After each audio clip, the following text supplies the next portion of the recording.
오늘 함께 나눌 하나님의 말씀, 제가 간략하게 발췌해서 봉독합니다.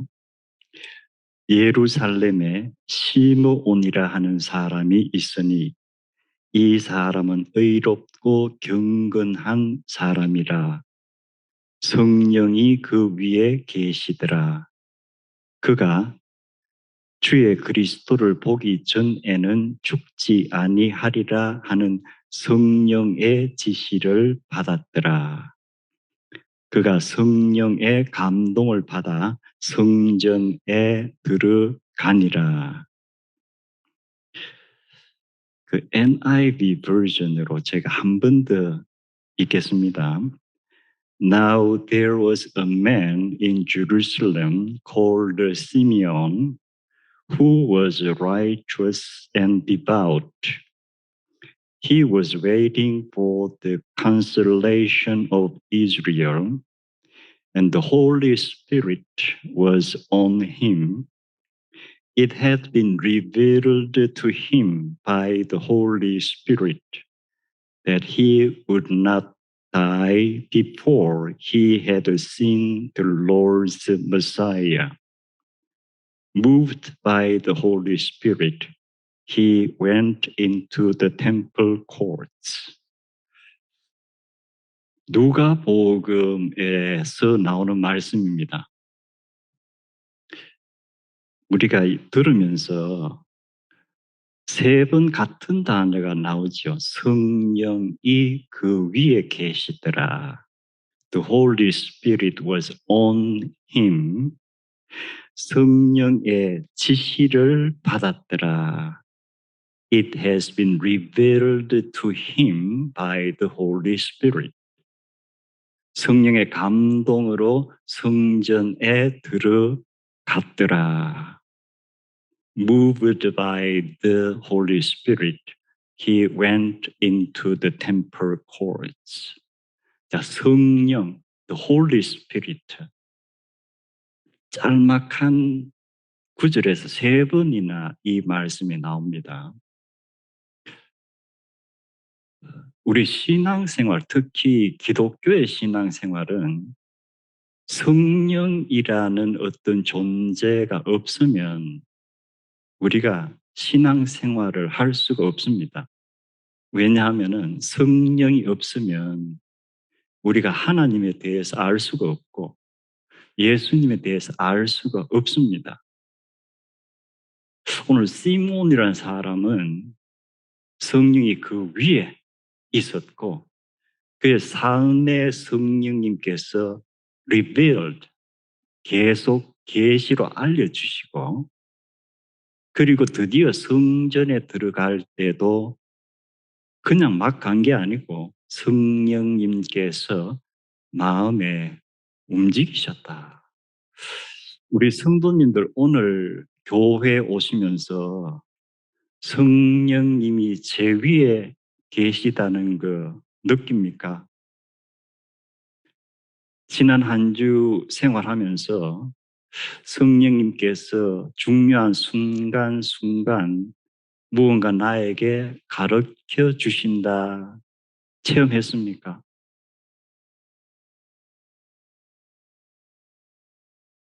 아니면 오늘 교회에 올 때 다시 말씀드리지만 어떤 성령님의 감동으로 아주 뜨거웠다.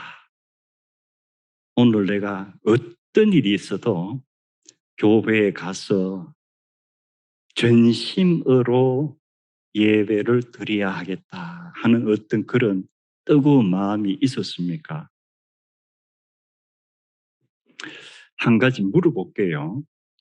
성경에서 성령이라는 단어, 즉 하나님의 영이란 단어가 처음 나오는 곳이 어디죠? 성경책의 첫 책이 창세기죠. 하나님이 천지를 창조하시니라.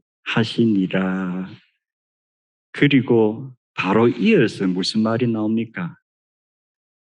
땅이 혼돈하고 공허하며 흑암이 깊음 위에 있고 하나님의 영은 수면 위에 운행하시니라. 성경책을 열면 첫 책 제일 앞에 등장하는 거예요. 하나님의 영은 1장 2절입니다. 근데 우리말로 제가 수면 위에 움직이더라 이렇게 대체로 번역이 되어 있습니다. 영어 번역은 대체로 The Spirit of God moves over the face of the waters 이렇게 되어 있어요. 물 위로 하나님의 영이 움직이더라. 이게 무슨 뜻이에요? 이 미스터리입니다. 그러나 한 가지 확실한 것은 이 물이란 것이 정확하게 어떤 건지 우리가 지금 날마다 사용하는 그 물일까? 그렇다면 그 물 위에 성령님께서 움직이고 계시다는 것은 무엇을 뜻하는가? 그리고 나서부터 빛으로부터 시작해서 생명체가 쭉 창조되죠.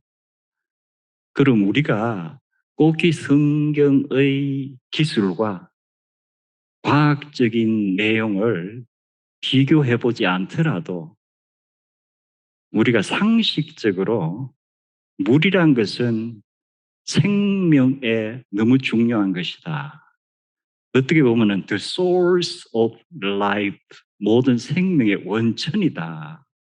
자, 그렇다면 하나님께서 성령의 감동으로 창세기를 기록하게 하시면서 물 위에, 즉 생명의 근원이 되는 무언가 위에 성령님께서 움직이고 계시더라. 그러면 뭐예요? 아, 무언가 생명이 나타나는 첫 준비 과정을 창세기는 이렇게 그리고 있구나.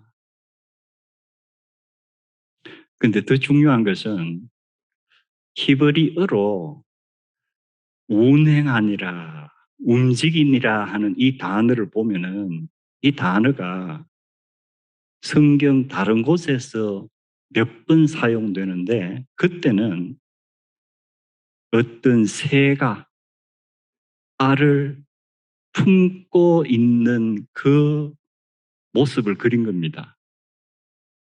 우리가 알이 그냥 그대로 있으면은 알은 썩어 생명이 끊어지죠.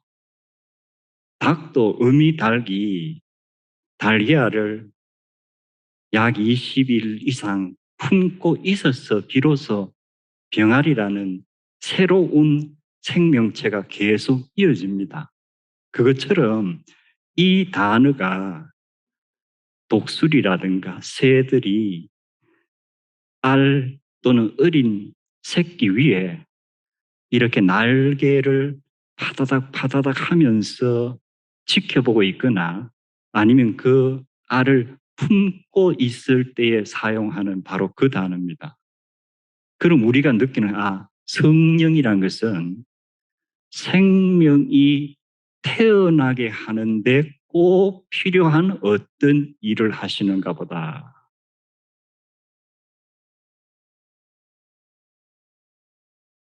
그리고 우리가 잘 아는 창세기 2장으로 가면은 하나님께서 흙으로 아담, 사람을 만드시고 무엇을 하셨다?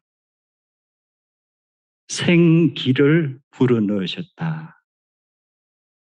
여기서 말하는 breath 하는 것이 앞에서 성령이 움직이더라 할 때 그거하고 같은 내용이에요.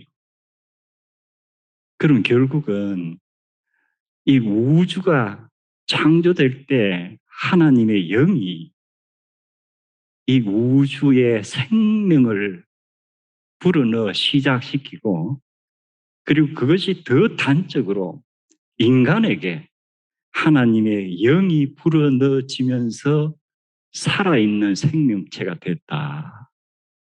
이것이 창세기 1장과 2장의 성령에 관한 말씀입니다.